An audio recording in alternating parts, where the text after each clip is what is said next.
हरिओम। ओम गणेश। शिव स्वरोदय के चल रहे इस पूरे सीरीज में, पूरे श्रृंखला में आप सभी का मैं स्वागत करता हूं। और मैं पुनः बहुत ही संक्षिप्त में कहूँगा कि अगर आप यह वीडियो पहली बार देख रहे हैं तो शिव स्वरोदय की पूरी जो श्रृंखला है पिछले वीडियो की वो अवश्य देखिए, तभी आपको इस विषय के बारे में अधिक ज्ञात होगा या ज्ञान होगा। अब आज हम बात करने वाले हैं स्वाद के अनुसार हमारे शरीर में जो स्थित तत्व है वह हमारे शरीर में स्वर नाड़ी अर्थात शिव स्वरोदय ज्ञान के अनुसार जो तत्व है वो कैसे बॉडी में वर्क करते हैं, किस तत्व के अंदर कौन सा कार्य या कौन सा कर्म किया जाए तो उसका फल क्या होता है, आदि आदि। थोड़ा तात्विक है यह विषय, शायद हो सकता है समझने में थोड़ी दिक्कत होगी, लेकिन कोई चिंता मत करें। यह श्रृंखला जैसे ही पूर्ण होगी हम लाइव सेशन में इसके ऊपर भी काफ़ी बात करेंगे। लेकिन खैर आज हम ये शुरू करते हैं आज का यह विषय। अगर आपको यह विषय वीडियो पसंद आ रहा है या आता है तो अवश्य लाइक कीजिए, शेयर कीजिए, सबसे ज़्यादा शेयर ही कीजिएगा, क्योंकि ऐसा जो ज्ञान है वह लुप्त ना हो, बस हमारा यही प्रयत्न है। और चैनल पर नए हो तो सब्सक्राइब कीजिएगा। महादेव जी माता मैया उमा जी को कहते हैं कि माहेयम मधुरम स्वादे कषायम जलमेव च तीक्ष्णम तेज शरीरम्लोम तीक्ष्णम तेज समीरोम्लम आकाशम कटुकम तथा। अब ये क्या है, तो जो तत्व है उनके अनुसार उसके जो स्वाद होते हैं, जैसे जो पृथ्वी तत्व है उसका जो स्वाद है वह मीठा है, जल तत्व का जो स्वाद है वो नमक के जैसा थोड़ा खारा है, तेज का जो स्वाद है वो तीखा सा है, मिर्ची जैसा, वायु का जो स्वाद होता है वह अम्ल है, और आकाश तत्व का जो स्वाद है वह कटु है। अब इसको मैं थोड़ा सा विस्तारित रूप में कहूँगा। बहुत लोगों को शायद ये लगे कि मतलब जो हम खाना खाते हैं यहाँ उस टाइप के स्वाद की बात की है, उसको सिर्फ आप 1% ही गिन सकते हो, लेकिन यहाँ 99% कौन सी बात की है, किस तत्व के किस स्वाद के अनुसार। तो अगर आपको पता हो कि आयुर्वेदिक ज्ञान के अनुसार, या मतलब मानिए कि हमारे शरीर में जो पंच तत्व स्थित है उन पंच तत्वों का जब इनबैलेंस होता है तो कभी कभी आपने सुना होगा कि किसी को बुखार है या कोई बीमार है तो वो कहेगा कि मुझे अच्छा स्वाद नहीं आ रहा है। तो जिस टाइम पे उसको जो स्वाद फील होता है उसके शरीर में उस तत्व का इनबैलेंस होता है, और उस तत्वों की बात है, उस तत्वों के अनुसार उस स्वाद की बात है। यहाँ पर सिर्फ खाने की बात नहीं है। आगे फिर भगवान कहते हैं कि गति परत्व जो तत्व ज्ञान है उसका कथन, और उसमें क्या है कि अष्टांगुलम वहे वायुर अनिलश्च चतुरंगुलम द्वादशांगुलम माहेयम वारुणम षाडशांगुलम। अर्थात जो वायु स्वर है उसका जो नाप है वह 8 उंगल है। अब यह जो पंच तत्व का जो नाप है वो ऊपर सिर से लेकर यहाँ पैरों के नाखून तक गिने जाते हैं, और यह जो नाप है या यह जो मेजरमेंट है वो हमारे बॉडी के इंटरनल बात है। यहाँ बाहरी तत्व की बात नहीं है, हमारे शरीर के तत्वों की बात है। यहाँ भगवान कहते हैं कि हे उमा जी, वायु का जो स्वर है वह 8 उंगल जितना हमारे शरीर में है, उसी प्रकार से जो जल तत्व है वह 16 उंगल जितना है, अर्थात उंगली जितना है। जो स्वर ऊपर की ओर चले तो मृत्यु और नीचे की ओर चले तो वह शांति, जब वह स्वर उल्टा चले तो वह उच्चाटन, जो मध्य में चले तो वह स्तंभन, और आकाश तत्व का जब स्वर चलता है तब उसमें सारे जो कार्य है सिर्फ वह मध्यम होंगे। अब यहाँ पर क्या है कि वायु जो है हम लेंगे तो वो नीचे जाएंगे, और जब उल्टा चले, जो साइंटिफिक भाषा में कहते हैं कि हम ऑक्सीजन को लेते हैं, कार्बन डाइऑक्साइड को छोड़ते हैं। अब वही चीज़ शिव स्वरोदय ज्ञान में भगवान कहते हैं कि जब आप वायु तत्व को लेते हो सीधी तरह से अपने शरीर में तो वो अच्छी बात है, लेकिन जब वह उल्टे तरीके से जाएगा तो वह मृत्यु समान होगा। फिर आगे कहते हैं कि पृथ्वी तत्व में स्थिर कार्य, जल तत्व में चर कार्य, तेज तत्व में क्रूर कार्य, और पवन अर्थात वायु तत्व में मारण कार्य और उच्चाटन आदि कर्म करने से सिद्ध होते हैं। मतलब जब पृथ्वी तत्व का स्वर चल रहा हो तब स्थिर कार्य, जल तत्व का जो स्वर है वह चल रहा हो तब चर कार्य, तेज तत्व का जब स्वर चल रहा हो तब क्रूर कार्य, और वायु तत्व चल रहा हो तब मारण कार्य और उच्चाटन कार्य करने से वह सिद्ध होते हैं। अब यह तत्व कब चल रहा है, कैसे चल रहा है, वो भी आपके मन में प्रश्न होगा। तो अभी थोड़ा धैर्य रखिएगा, ये सारी चीज़ें आगे भगवान महादेव जी उमा जी को बताएंगे और वो मैं आपको प्रैक्टिकली करके दिखाऊंगा। फिर कहते हैं भगवान कि आकाश तत्व में कभी भी कोई काम न करे, अन्यथा वह सफल नहीं होगा। उसमें जो भी कार्य किया जाता है वह शून्य हो जाता है, क्योंकि आकाश को संस्कृत में शून्य भी कहते हैं, शून्यावकाश अर्थात शून्य। तो उसमें किए गए कार्य भी सारे जो होते हैं वह सब शून्य हो जाएंगे। उसी प्रकार से भगवान कहते हैं कि पृथ्वी और जल तत्व से सिद्धि प्राप्ति होगी, अग्नि तत्व में मृत्यु और वायु तत्व में क्षय नाश और आकाश तत्व में सर्व कार्य निफल अर्थात निष्फल हो ही जाते हैं। पृथ्वी तत्व में कार्य करने से अधिक लाभ होते हैं, जल तत्व में कार्य करने से क्षण थोड़े लाभ होते हैं, वायु और अग्नि तत्व में कार्य कुछ करने से हानि होती है, सिद्ध नहीं होती, और आकाश तत्व में कोई भी काम करोगे तो वो निष्फल ही जाएगा, वह कभी सफल नहीं हो सकता। अब स्थित कार्य या हमारे ऋषि मुनि क्या कहते हैं कि कौन सा जो स्वर है वह स्थिर या कार्य सिद्धि के लिए उत्तम है। अब यहाँ पर एक स्वर की पहचान भी होगी, जैसे पीतः शनेर मध्यवाही अर्थात पीत वायु जो है वह धीरे धीरे या फिर मध्य में चलेगा, और वह वायु जैसे आप अपने नाक के आके उंगली रखोगे तो आपको पता चलेगा, जैसे उष्ण मतलब जो होता है ना काफ़ी ज़्यादा गर्म ना काफ़ी ज़्यादा ठंडा, अगर ऐसा वायु चल रहा है तो उसे कहा जाता है उष्ण, और उसको पृथ्वी संबंधी वायु जानना चाहिए। तो पृथ्वी जब वायु चल रहा है वो कैसे पता चलेगा, तो इस प्रकार से यहाँ पृथ्वी वायु तत्व की पहचान कुछ साधकों ने और विद्वानों ने कही है, और इसमें जो कार्य किए जाते हैं वो सिद्ध हो जाते हैं। फिर कहते हैं जो वायु धीरे से अधोगति नीचे चल रहा है, जैसे इंटरनली अंतः से भी, और जब सांस ले, क्योंकि हर एक की सांस लेने की जो प्रक्रिया होती है वो उसकी शरीर की प्रकृति और पंच तत्वों के अनुसार भिन्न होती है, किसी भी इंसान की सेम नहीं हो सकती है। तो अगर किसी इंसान की जो यह ध्वनि है या फिर यह जो वायु है वो जल्दी चलता है, जैसे इस प्रकार से अगर जल्दी चल रहा है नॉर्मली सांस लेने की प्रक्रिया में भी, तो वह उस समय में अगर कोई शुभ कार्य करेगा, जैसे योग प्राणायाम भी उसी समय में किया जाता है शीघ्रता से, तो वो शरीर के लिए अच्छा होता है। वैसे ही इस प्रकार की ध्वनि में अर्थात इस प्रकार के स्वर में अगर कोई कार्य किया जाता है तो वह सिद्ध हो जाता है। उसी प्रकार से भगवान आगे कहते हैं कि पृथ्वी तत्व और जल तत्व के सभी कार्य शुभ होते हैं, तेज तत्व में मध्यम फल देने वाले हैं, और आकाश और वायु तत्व में वह हानि अर्थात मृत्यु आदि तक दे सकते हैं, ऐसे अशुभ यह स्वर माने गए हैं। उसी प्रकार से पूर्व दिशा से लेकर पश्चिम दिशा तक पर्यंत पृथ्वी तत्व, दक्षिण दिशा में तेज तत्व, उत्तर दिशा में वायु तत्व और मध्य में आकाश तत्व को जानना चाहिए। अब इस तत्व को कैसे जाने, तो यहाँ पर ये लिखा है कि पूर्व दिशा से लेकर पश्चिम तक जो है वह पृथ्वी तत्व समझे। उसी प्रकार से दक्षिण दिशा की ओर अगर आप जाए या देखें दक्षिण दिशा को तो वह तेज तत्व है, उत्तर दिशा में अगर देखें तो वह वायु तत्व है, और मध्य में जो स्थित है वह आकाश तत्व माना गया है। उसी प्रकार से अगर स्वर के विषय में भगवान कहते हैं कि चंद्र स्वर जब चल रहा है, और चंद्र स्वर में पृथ्वी और जल तत्व, सूर्य स्वर में अग्नि तत्व जो है जब चल रहा है, उस समय पर अच्छे या बुरे कर्म की सिद्धियां प्राप्त होती है। अब इसका तात्पर्य क्या कहा है कि जब आपकी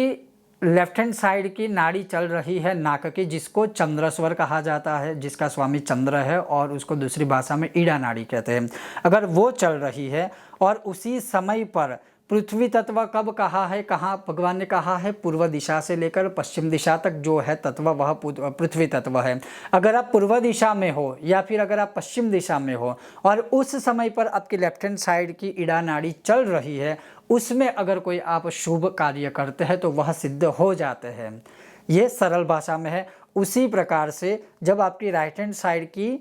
पिंगला नाड़ी चल रही है, जो सूर्य की नाड़ी है या सूर्य नाड़ी है, अब वो नाड़ी जब चल रही है और उस समय पर अगर आप दक्षिण दिशा में हो और दक्षिण दिशा में होने के समय या होते समय या दक्षिण दिशा में बैठकर अगर आप कोई क्रूर कर्म करते हो और सूर्य नाड़ी चल रही है तो उसमें वह कार्य सिद्ध हो जाएगा। यह इसका सरलीकरण है। उसी प्रकार से अगर दिन में दिवस के समय में पृथ्वी तत्व की ओर है, अर्थात दिवस में आप पूर्व दिशा से लेकर पश्चिम दिशा में पृथ्वी तत्व में है, रात्रि काल में आप जल तत्व में है, तो इससे लाभ होगा। अर्थात दिन में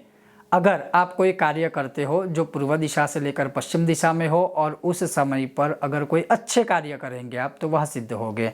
दक्षिण दिशा में जब जल तत्व है दक्षिण दिशा की ओर और उस समय पर अगर आपकी सूर्य की नाड़ी चल रही है और कोई क्रूर कर्म करेंगे तो वह सिद्ध हो जाएंगे, वो लाभ देंगे। उसी प्रकार से अग्नि तत्व जो है वह अग्नि तत्व भी दक्षिण दिशा की ओर माना जाता है और उस अग्नि तत्व के समय अगर कोई कार्य आप करते हो तो वह मृत्यु के समान ही आपको अशुभ फल देने वाला होता है। यह भगवान आगे कहते हैं। अब सरलीकरण में आगे कुछ कुछ चीज़ें भगवान और कहते हैं कि जैसे जीवन, जय, लाभ, खेती, धन से संबंधित कोई कार्य, मंत्र दीक्षा के आदि कार्य, युद्ध का कोई प्रश्नगमन हो, आगमन हो, ये जो सारे कर्म है वह उस दिशा अर्थात पूर्व से लेकर पश्चिम दिशा जिसमें स्थित है पृथ्वी तत्व वह सबसे श्रेष्ठ है। उसी प्रकार से जो जल तत्व है जिसमें शत्रु का आगमन होना, जिसमें पृथ्वी तत्व है, वायु तत्व है, उसमें शत्रु का अन्य स्थान में चले जाना, और आकाश तत्व या अग्नि तत्व है उसमें शत्रु की हानि या शत्रु के लिए कोई मारण मोहन कर्म किया जाता है तो उसमें शत्रु की मृत्यु भी हो सकती है, ऐसा समझना चाहिए। फिर आगे जो कहते हैं प्रश्न कुंडली के अनुसार कि अगर कोई मनुष्य आपको कोई प्रश्न पूछ रहा है, अगर उस समय पर आप पूर्व से लेकर पश्चिम दिशा में कहीं पर भी बैठे हुए हो, चाहे आपका फेस जो है वह पूर्व दिशा की ओर हो या फिर पश्चिम दिशा की ओर हो, क्योंकि पूर्व से पश्चिम पृथ्वी तत्व है, और उस समय पर अगर आपकी चंद्र की नाड़ी चल रही है और उस समय अगर आपको किसी ने प्रश्न पूछ लिया तो समझिए कि आप उसको जो सही उचित उत्तर देंगे वह सही में सिद्ध ही हो जाएगा, ऐसा समझना चाहिए। फिर आगे भगवान कहते हैं कि जब सूर्य नाड़ी चलती है अर्थात पिंगला नाड़ी, उस समय पर अगर आप दक्षिण दिशा की ओर है या फिर ये जो तत्व है अग्नि तत्व, जल तत्व और वायु तत्व चल रहे हैं और उसके जो स्वामी है उसको उस समय पर आपको समझना चाहिए कि अग्नि तत्व का स्वामी मंगल है, जल तत्व का शनि है और वायु तत्व का राहु है, शिव स्वरोदय ज्ञान के अनुसार ऐसा भगवान कहते हैं। उसी प्रकार से अगर लेफ्ट हैंड साइड की चंद्र की नाड़ी अगर आपकी चल रही है और उस समय पर अगर वाम स्वर अर्थात चंद्र की नाड़ी है जिसको ईड़ा नाड़ी कहते हैं, उसमें अगर जल तत्व है तो उसमें चंद्रमा, पृथ्वी तत्व है तो उसके स्वामी बुध है और वायु तत्व है तो उसके स्वामी बृहस्पति और अग्नि तत्व है तो उसके स्वामी शुक्र को जानना चाहिए। ये सभी ग्रह जो है वह पूर्वोक्त तत्वों के निश्चय पूर्वक और नियम पूर्वक ही स्थित रहते हैं, जैसे पहले की श्रृंखलाओं जैसे अभी पहले बताया है उसके अनुसार। फिर अगर कोई मनुष्य यह प्रश्न करता है विदेश गमन के लिए या विदेश गमन के विषय में, तो यहाँ भगवान कहते हैं कि अगर कोई मनुष्य परदेश गमन के विषय में कोई प्रश्न कर रहा है, अगर उस समय पर सूर्य की नाड़ी अर्थात पिंगला नाड़ी चल रही है और उसमें राहु स्थिर है तत्व के अनुसार, तो ये समझना चाहिए या तो वो इंसान वापस आएगा या तो वो एक देश में से दूसरे देश में अर्थात एक देश में से दूसरे विदेश में वह जाएगा जहाँ पर स्थित है वहाँ से, ऐसा इसका भाव या फल कथन समझना चाहिए। अगर कोई मनुष्य आपको कोई ऐसा प्रश्न पूछ रहा है इसी विदेश गमन के ही विषय में, लेकिन उस समय पर आप जल तत्व की दिशा में बैठे हो और आपकी जो नाड़ी है वह दक्षिण दिशा की ही चल रही है पिंगला नाड़ी,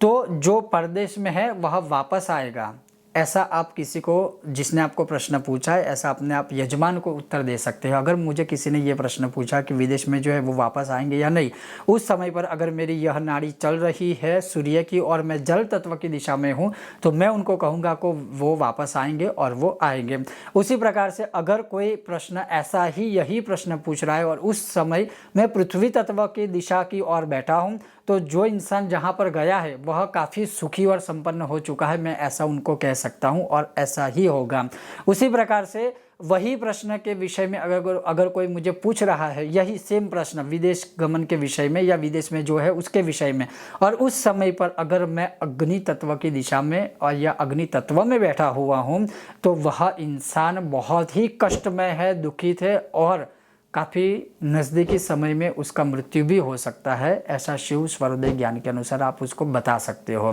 कहने का तात्पर्य यह है, मैं सरल भाषा में आपको थोड़ा कॉम्प्लिकेटेड ना हो ऐसे समझा दूं, कि जिस समय पर अगर कोई हमें कोई प्रश्न पूछता है तो प्रश्न पूछते समय कौन सी नाड़ी चल रही है, आप किस दिशा में बैठे हो,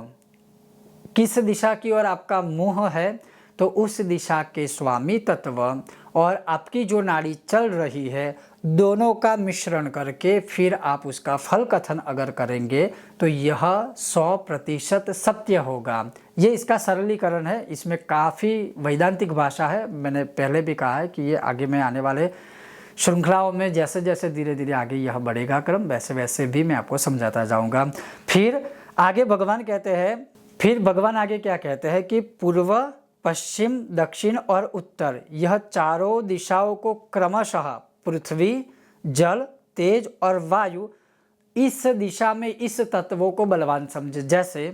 पूर्व दिशा की ओर पृथ्वी तत्व जो होता है वह काफ़ी ही बलवान होता है, क्योंकि शुरुआत में आपने सुना कि पूर्व से लेकर पश्चिम तक पृथ्वी तत्व का पूर्ण रूप से निवास रहता है। उसी प्रकार से पश्चिम दिशा में जल तत्व का अधिक रूप से निवास रहता है, अर्थात उसमें वह जो है जल तत्व पश्चिम दिशा में बलवान हो जाता है। दक्षिण दिशा में जैसे अग्नि तत्व का निवास है क्रूर कर्म के लिए, लेकिन जब दक्षिण दिशा में रहकर सात्विक कार्य या ऐसे कोई विदेश गमन के विषय में प्रश्न पूछता है तो वहाँ वायु तत्व बलवान हो जाता है। और उसी प्रकार से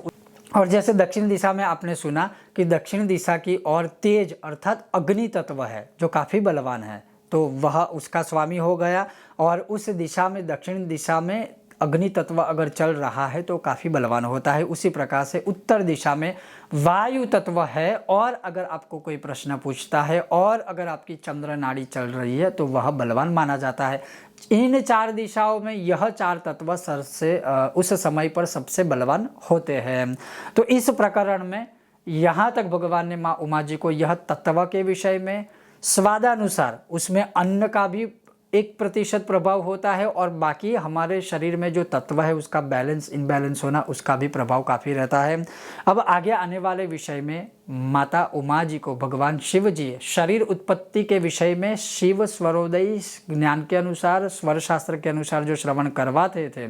या भगवान ने जो करवाया था वही मैं आपको श्रवण करवाऊँगा। हो सकता है मैं पुनः रिपीट करता हूँ कि यह समझने में थोड़ा समय लगेगा, दिक्कतें भी होगी, लेकिन मैं अभी पूरा यह ग्रंथ पूर्ण कर लेने के बाद इन सारे विषयों के ऊपर अधिकतर जो सारी चीज़ें हैं उसके ऊपर मैं प्रैक्टिकल करके दिखाऊंगा, ताकि आपको समझने में भी दिक्कत ना हो, आप समझ भी सके, सीख भी सके और अपने निजी जीवन में भी आप इसका प्रयोग कर सकते हैं। जैसे मैं एक ही उदाहरण देके आपको यहाँ समाप्ति करूँगा। सुबह उठने के बाद या फिर प्रातःकाल जब भी जैसे ही आप सीधा उठते हो तो कौन सी नाड़ी चल रही है, वही नाड़ी है आप अपने जहाँ पर भी अगर भूमि शयन करते हो तो भूमि शयन, अगर आप बेड में सोते हो तो बेड से वही पैर सबसे पहला ज़मीन के ऊपर रखें। भूमि शयन करते हैं तो आप कंबल बिछा के अगर सो गए हो या रजाई बिछा के सो गए हो तो सबसे पहला पैर वही बाहर रखिए ज़मीन के ऊपर जो नाड़ी आपकी चल रही है। बस एग्जैक्टली इसका कथन वही है। अब उसमें क्या है कि दिशा के तत्व और उसके स्वामी और उसके अनुसार जो कर्म है या क्रम है वही इस प्रकरण में बताया है, लेकिन मैं सरलता से आपको आने वाले समय में समझाऊंगा। अगर आपको यह विषय वीडियो पसंद आया हो, लाइक करें, शेयर करें, चैनल पर नए हो तो सब्सक्राइब करके घंटे का चिन्ह दबाइएगा। बहुत जल्द मिलते हैं नए विषय और वीडियो के साथ, तब तक आप देखते रहिए कर्मकांड बाय आनंद पाठक मेरे साथ। ओम गणेश, हर हर महादेव, जय सियाराम, जय हनुमान।